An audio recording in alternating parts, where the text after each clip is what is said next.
Are you someone with some form of sales experience looking for a remote career opportunity in 2026? Well, you're in the right place because this video will go over step-by-step instructions on starting a remote dispatch company in 2026. Now, this video will not be a get-rich-quick video. This is going to provide you instructions on building the foundation of a career in logistics in dispatching, whether that be building from 5K, 10K, 15K a month to building a scalable business that can achieve long-term wealth. All right, let's jump right into it. So the first step in this whole process is coming up with your business name. A common theme in dispatch businesses is logistics, carrier representative, freight services.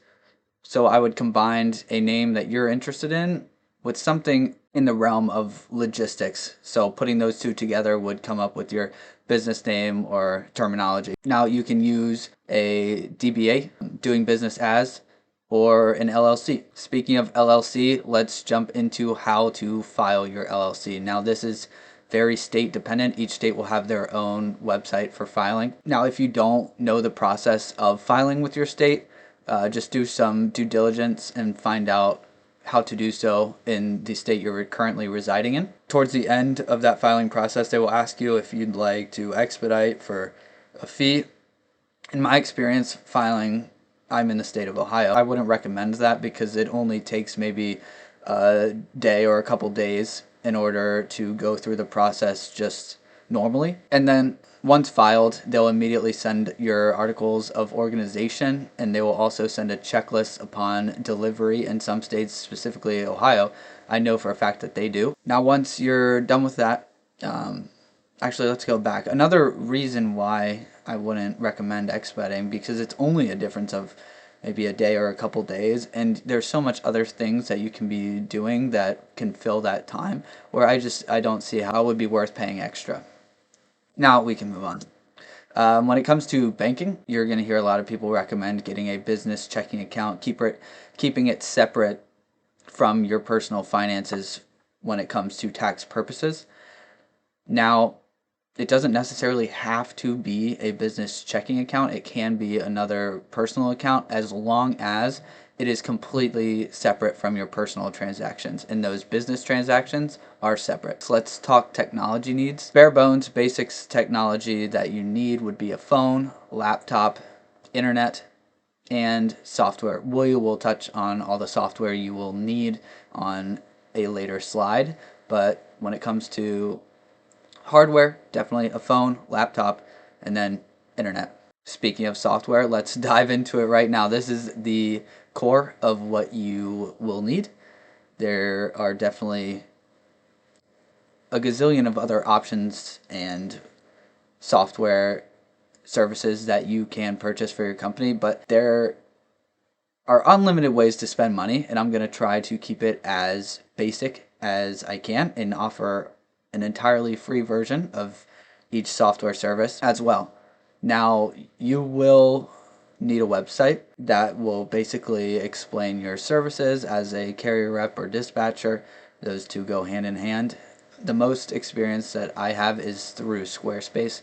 It's very user-friendly and accessible. The next software you will need will be some form of business communication, whether that be Google Voice for phone or a business email that is professional and has your own domain. Touching back on website, there are free domains, but they will include the company that you're going through with your website. So I would pay to have your own domain. That way you can funnel it to your business email as well, and everything is kind of uniform. Now you will also need a vetting service. There are free versions of each of these, but I would recommend subscription versions. The two vetting tools that I recommend the most are searchcarriers.com, which is fantastic. It is very high level software, and eCarrierCheck. Now the free version of eCarrierCheck is actually pretty good, but when it comes to typing in a carrier and seeing as much information about that carrier as you can before you call them or contact them, Search Carriers is going to have more information. eCarrierCheck will allow you to see if there are risk factors associated with that carrier. Next TMS or transportation management system, you will need a way of tracking your trucks that you end up acquiring through your sales process and onboarding process. You can do this for free entirely in Excel and write an Excel formula for tracking your trucks, but it is much easier and much more time saving to use a paid form of a transportation management system. There are a bunch out there. You can use free trials of different types and just see what works best for you. Lastly, we'll touch on invoicing. The one that I use explicitly, this is not an ad, but Intuit QuickBooks, they offer a free trial. I'm sure you've heard of Intuit and their tax software. They do a bunch when it comes to accounting and invoicing and account management, but it's pretty user friendly. There's definitely a learning curve. I would recommend they offer like a one-on-one talk with a representative over there that will kind of walk you through the different use cases and abilities that whatever subscription service that you choose offers. Let's move on to income and pricing. There are two main ways to charge the clients that you onboard, and that is through a flat rate, which you charge a driver weekly to manage them, whether that be $250, $500, $1,000. It's completely up to you, but you should research your market a little bit and understand what an acceptable flat rate would be. And there's also percent gross, which when I was dispatching was my bread and butter. Understanding which equipment type is paying whatever amount for the lanes that you're running, you'll learn all of this. But I have an example here. Let's say a reefers, you're charging 8% because they're paying really high. Flatbeds, 9%, they're paying about average, so you take 9%. And then dry van, their market's not incredible, so you're going to charge most for them. And that's basically how you garner revenue from the truck that you're servicing. Let's move on to onboarding documents. This is very important. You need to get this stuff squared away so that the day that you're on a sales call and someone says, all right, sign me up, it'll always be that simple.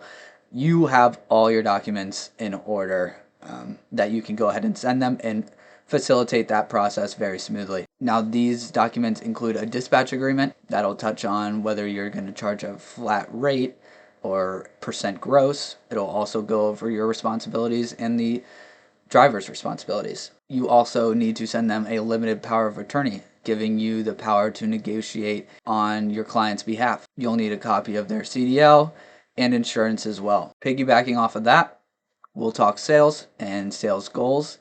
Hitting the phones, it will be the most crucial aspect of whether or not you acquire enough clients to meet your goals. Output is a very high indicator of success levels in this industry.